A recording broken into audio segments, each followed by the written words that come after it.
donc consenti beaucoup de sacrifices pour cette nation. Il a consenti beaucoup de sacrifices pour cette nation dont il a participé d'abord à la libération et qu'il a dirigé depuis l'âge de 29 ans.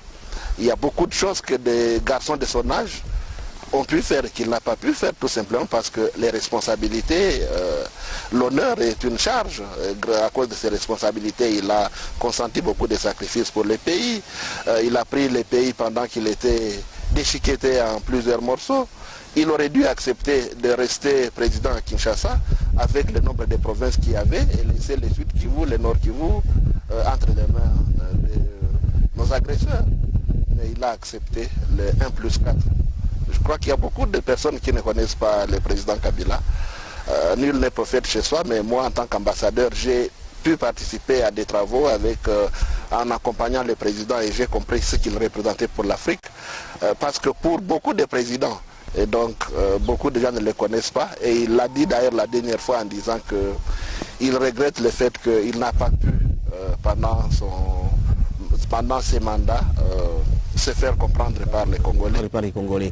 Et c'est vrai, on se rappelle, beaucoup ne lui accordaient pas de la chance, pas la moindre chance. On se disait, il est tout jeune, il prend le pays en main, mais en termes de 2 ans de mandat à la tête du pays, avec sa jeunesse, le pays, il ne saura pas s'en sortir. C'est ce que le commun de mortels pensait, c'est ce que les gens disaient, ce que les gens affirmaient. Mais voilà, il a fait 17 ans à la tête de ce pays. Vous êtes l'un de ses proches collaborateurs. Quel est le secret de Joseph Kabila? Son grand secret, c'est le sens de l'écoute. Pendant que tout le monde veut beaucoup parler, lui écoute.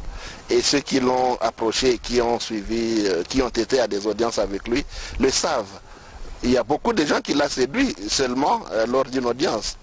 Quand tout le monde parle, il garde son silence, mais il a le sens de pouvoir résumer tout ce que vous avez dit. Et je crois que beaucoup de gens l'ont découvert lors des audiences. Un monsieur qui écoute beaucoup et qui parle peu, un fin stratège, il l'a fait. Vous avez constaté qu'en 17 ans, il n'est toujours pas compris malheureusement. Après 17 ans, il n'est toujours pas compris. J'espère que nous apprendrons. Il aura légué beaucoup de bonnes choses à la classe politique congolaise qui a tendance à parler beaucoup sans rien faire, alors que lui garde son silence et il est efficace dans son silence. Ouais. J'ai l'impression que lui nous connaît très bien, et que la population apprend toujours à le connaître au fur des jours. Nous allons en venir à cette question que j'ai posée en début d'émission, à savoir le grand oral du chef de l'État. Devant la représentation nationale, le chef de l'État a non seulement parlé, on l'a dit, de sa passion pour le Congo, mais il a parlé de l'ingérence étrangère. Il a sorti une phrase qui est restée aujourd'hui dans les mémoires, où il a dit: le Congo vivra à jamais comme État, souverain, uni et indépendant. Qu'est-ce que cela vous inspire lorsque le chef de l'État parle de l'unité du pays? Là, il y a beaucoup de projets qui n'ont pas pu être réalisés parce que pour garder ces pays unis, ce n'est pas facile. Il a accédé au pouvoir pendant la guerre du RCD. Il y a eu le CNDP, le M23 et toutes ces agressions avec comme objectif de fragiliser les pays, de les découper en morceaux, mais il a pu garder pendant 17 ans l'unité de ce grand pays. Je voudrais souligner que ce n'est pas facile. Je suis gouverneur, je sais ce que ça signifie diriger une province et diriger un État comme la République démocratique du Congo, les garder unis sous les yeux de ces grands prédateurs autour de nous et dans le monde. Ce n'est pas facile et cela lui a valu ce que ça lui a valu. Mais il a tenu bon. Justement, en tant que Congolais, on a peur pour lui.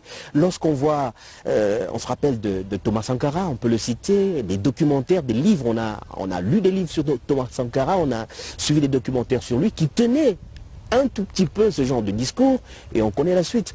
Lorsqu'on est nationaliste en Afrique, eh bien, on s'attire la foudre de ces grandes nations. Je voudrais, pour diriger la République démocratique du Congo, il ne faut pas avoir peur de mourir. Et le président Joseph Kabila n'a pas peur de mourir pour son pays. C'est le fils de Mzee Kabila, il ne faut pas l'oublier. Mzee est mort pour ce pays, son fils n'a pas peur de mourir pour ce pays, mais que Dieu les garde. Et je crois que toutes les dispositions sont prises pour sa sécurité personnelle, la sécurité de sa famille ainsi que de ses proches. Autant il l'est fait pour sécuriser toute la nation. D'accord. Publié dans le tout dernier numéro du magazine Renaissance, il y a aussi un autre extrait du discours du chef de l'État qui a été repris dans ce magazine où le chef de l'État parle des élections. Et avant de parler de son au revoir, entre guillemets, il a parlé des élections en disant que les élections seront organisées par les Congolais sans attendre les financements, les subsides de la communauté internationale, comme pour marteler sur la souveraineté de la République démocratique du Congo. Est-ce que nous sommes prêts aujourd'hui à voler de notre propre aile? Avons-nous les moyens pour pouvoir assurer nous-mêmes, organiser nous-mêmes nos élections? Mais pourquoi les Congolais doutent de sa capacité à organiser ces élections? Parce que ça ne s'est jamais fait. On a toujours eu recours à la communauté internationale pour avoir des fonds. Oui, on a toujours eu recours à la communauté. Pendant les 2 cycles électoraux, nous avons eu recours à la communauté internationale. Mais nous sommes en train de nous émanciper. Quand nous disons que nous sommes un pays indépendant, c'est aussi cela. Combien de pays demandent d'être appuyés pour organiser les élections? Je crois que nous avons eu des problèmes et qu'actuellement, les pays sont en train de s'organiser. Nous sommes à 3 mois des élections. Pourquoi en doutez-vous? La CENI ne se plaint pas de ne pas recevoir des moyens pour organiser les élections. Et à ce que je sache, chaque mois, le gouvernement de la République, sous l'impulsion du chef de l'État, donne les subsides nécessaires pour l'organisation des élections. Et je suis sûr que le calendrier tel que prévu par la CENI sera respecté. Un sujet de taille aujourd'hui, attendu par toute la population, Joseph Kabila, on disait qu'on l'attendait au tournant. Et le tournant, c'était quand? C'est à partir du moment où il fallait déposer la candidature à l'élection présidentielle du 23 décembre 2018. On se disait, bon là, on verra la bonne foi ou non du chef de l'État actuel, Joseph Kabila, que l'on appelle désormais chef de l'État sortant. Et il a surpris, comme à son habitude. Comment vous avez accueilli Emmanuel Shadari à bras ouverts? Vous avez applaudi ou vous avez dit, oh mon Dieu, pourquoi lui? J'ai applaudi lorsque il a plu au chef de l'État d'annoncer que c'est Emmanuel Ramazani Shadari qui serait son dauphin et notre candidat aux élections présidentielles du 23 décembre. J'ai applaudi parce que pour moi, Emmanuel Ramazani Shadari, c'est le meilleur choix pour notre famille politique pour plusieurs raisons. Un monsieur qui a gravi tous les échelons de l'administration publique, du commissaire des zones, comme on l'appelait, au vice-premier ministre à l'intérieur chargé de la sécurité, et monsieur qui connaît l'appareil politique, un homme politique rompu pour avoir été plusieurs fois membre de l'Assemblée nationale, un homme politique rompu pour avoir dirigé la majorité présidentielle au sein de l'Assemblée nationale, un homme politique rompu parce qu'il est le secrétaire permanent du PPRD, le plus grand parti de la République, mon parti, gestionnaire au quotidien des questions politiques de ce grand parti. Il est le mieux placé pour remplacer le président Kabila dans ses fonctions de président de la République. Et non politique également rompu parce qu'accepté par ses pairs au niveau du Front commun pour le Congo. Je crois que son choix n'a pas lésé qui que ce soit. À ce que je sache, j'ai vu que les ténors du Front commun pour le Congo ont accepté, ont accueilli cette nouvelle avec joie. Accepté par ses pairs, c'est vous qui le dites. On apprend qu'il y a des mécontents qui avaient des ambitions, qui voulaient que ce soit eux ou plutôt quelqu'un d'autre, mais qui ont été surpris de voir que bon, c'est Emmanuel Shadari, on dit de lui qu'il n'a pas d'ancrage dans la population, son image n'est pas fixée dans la mémoire des Congolais, comment est-ce qu'il sera élu, on ne le connaît pas trop. Il n'a pas d'ancrage dans la population, comment, alors qu'il a été élu à 2 reprises à Kabambare, dans les Maniema. Comment dire qu'il n'a pas d'ancrage alors qu'il a dirigé ce méga ministère de l'Intérieur et Sécurité, avec brio d'ailleurs.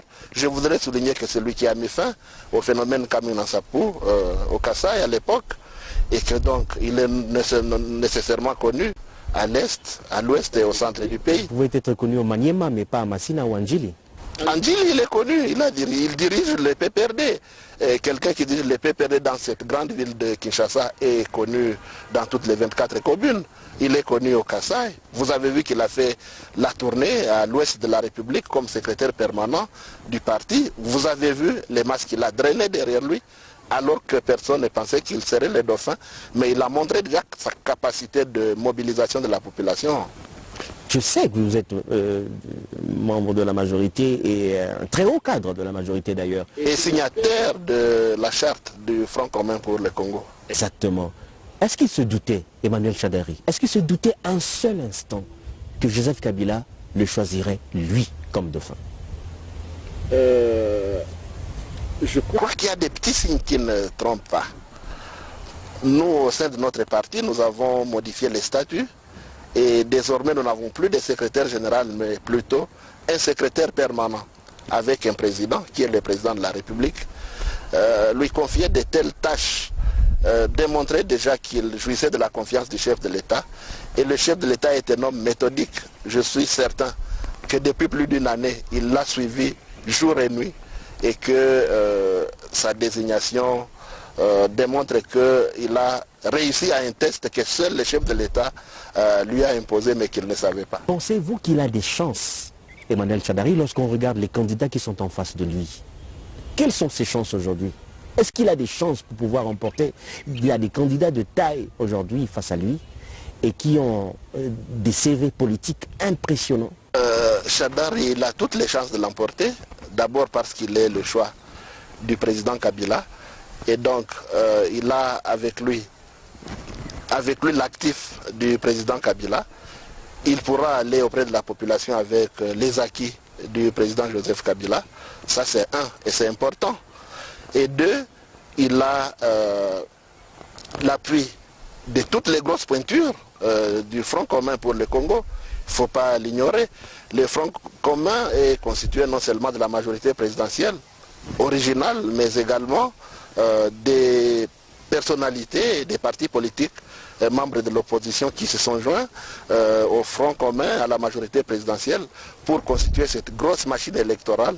Et moi, je vous rassure que le 23 décembre 2018, après les élections, le président de ce pays s'appellera Emmanuel Ramazani Shadari. Tout est mis en œuvre, nous sommes là, nous fonctionnons, nous travaillons. Pendant que les autres rêvent, nous travaillons jour et nuit pour que notre dauphin, parce qu'il n'est pas encore président, je voudrais le rappeler à tous mes amis du Front commun, il est de notre devoir de transformer Ramazani Shadari en président de la République. Le chef de l'État l'a désigné, à nous de travailler dès maintenant pour que le 23 décembre, il soit notre chef de l'État. La bataille sera très rude. Elle sera rude, c'est vrai. Vous semblez minimiser les autres pointures de l'opposition qui sont en ordre de bataille et qui, en coulisses, même si peut-être vous ne les voyez pas, mais qui sont en train de se préparer activement. C'est de leur droit, il faut avoir des ambitions.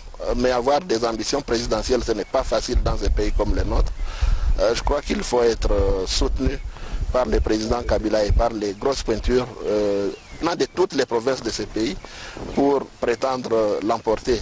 Et nous, je crois que je suis certain que nous avons la chance d'avoir un président pour les futurs mandats. Je souhaite bonne chance à tous qui sont candidats à président de la République.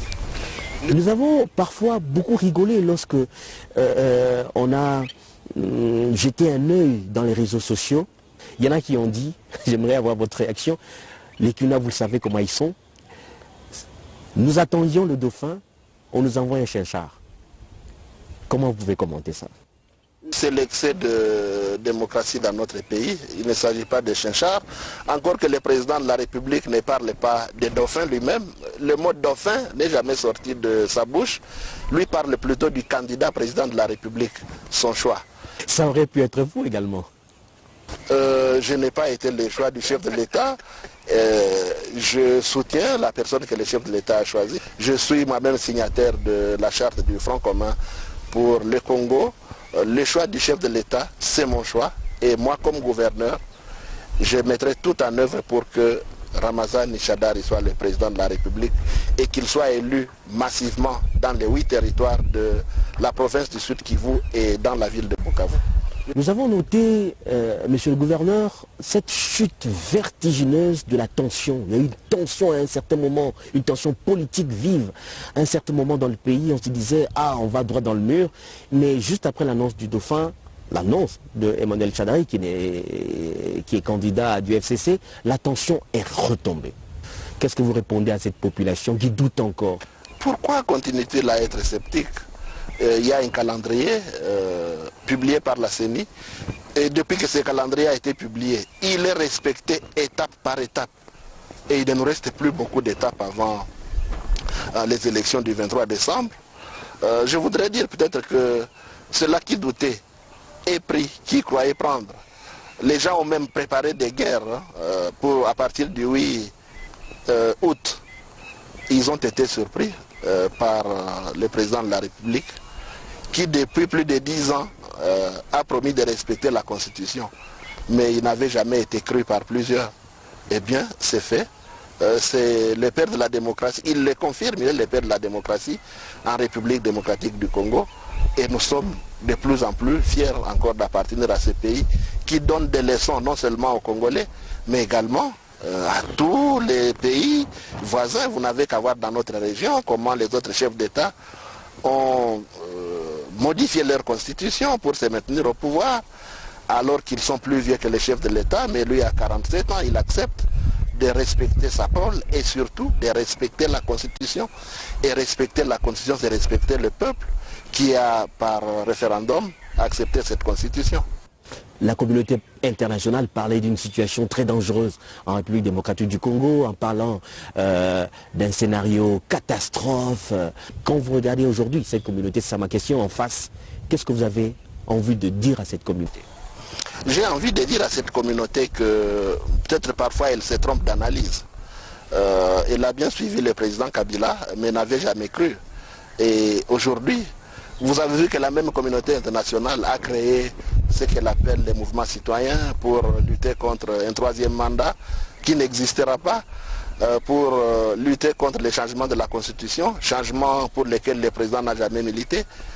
Et aujourd'hui, tout le monde est surpris, la communauté internationale y compris. Et donc, l'analyse qui a été faite de la situation en République démocratique du Congo fut une analyse biaisée. Ils n'ont qu'à changer des fusils d'épaule. Ils n'ont qu'à comprendre que le pays est aujourd'hui sur la bonne voie de la démocratie.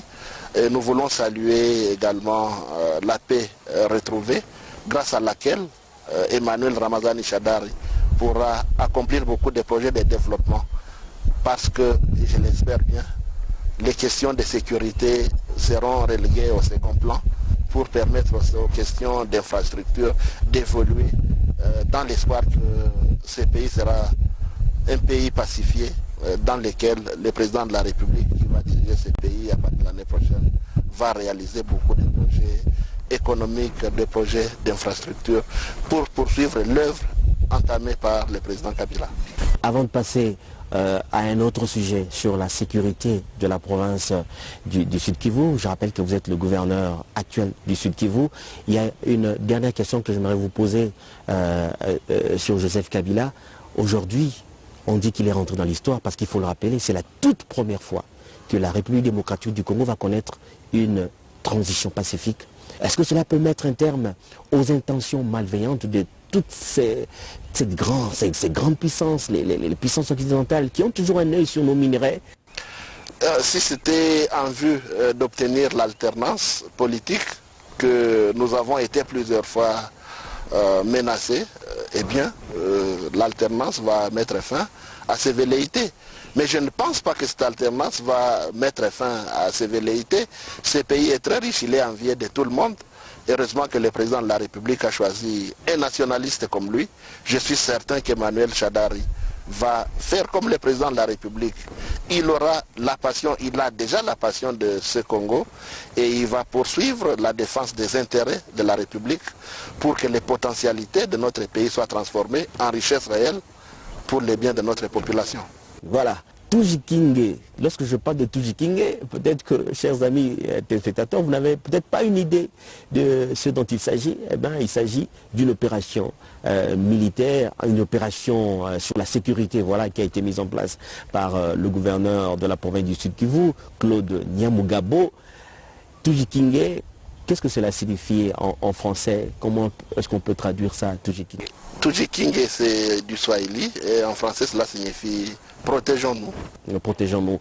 Vous avez lancé cette opération parce qu'il y avait des problèmes d'ordre sécuritaire, des braquages, des koluna ici à Bukavu. Et est-ce que cette opération a porté déjà des fruits? L'opération que j'ai lancée depuis janvier 2018 porte beaucoup de fruits.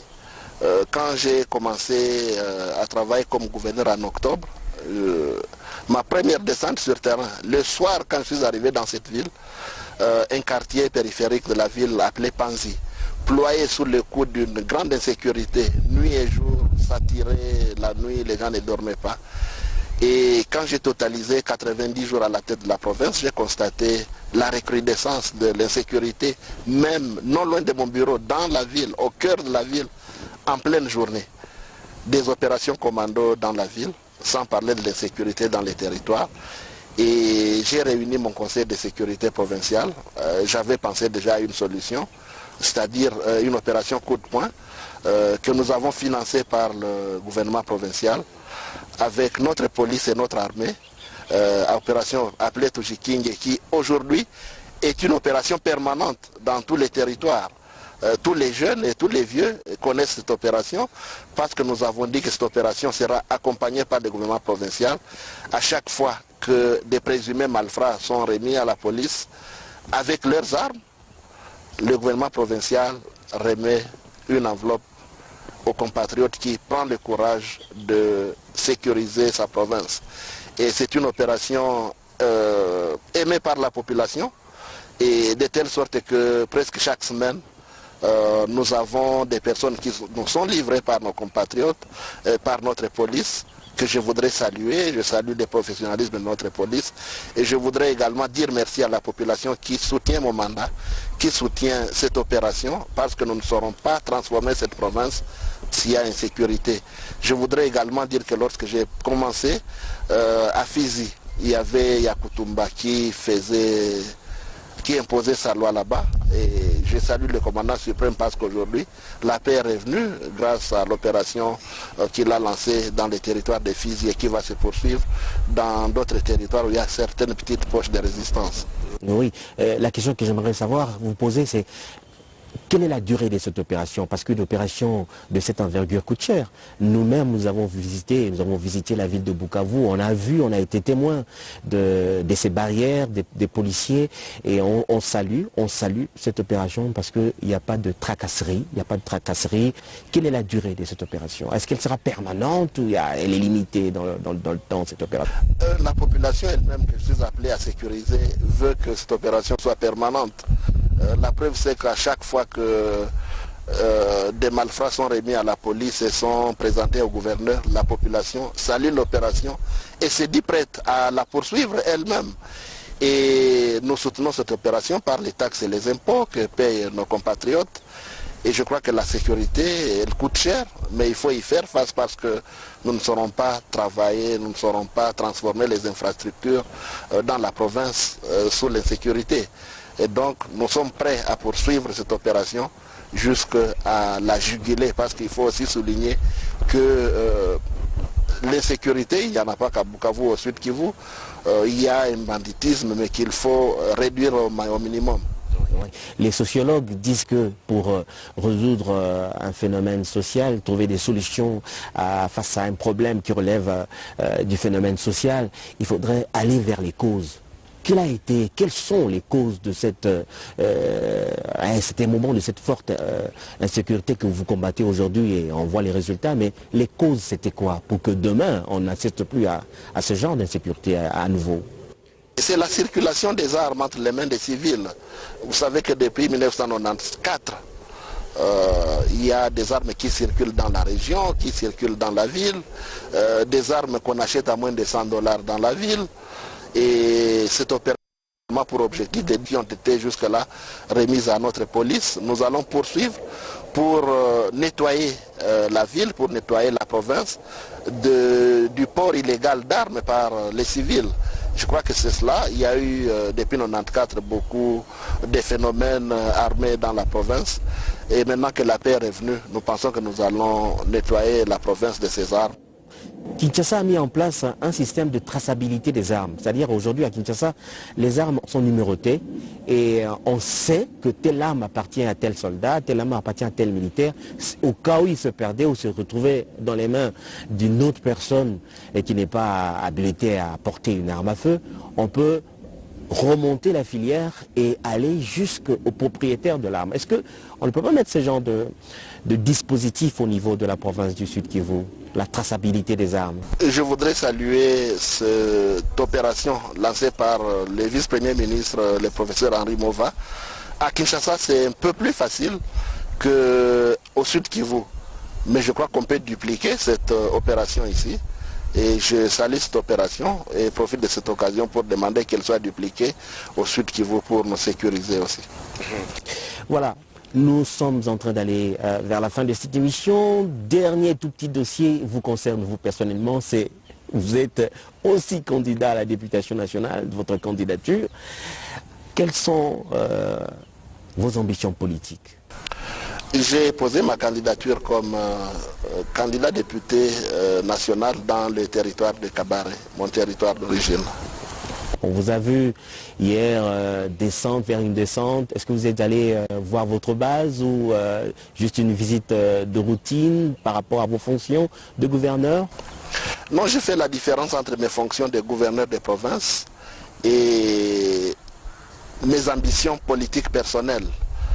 Hier, j'ai pris un peu de temps pour visiter ma base et visiter également les projets de développement que je suis en train d'accompagner à Kabare sous le label de la fondation Claude Nyamugabo.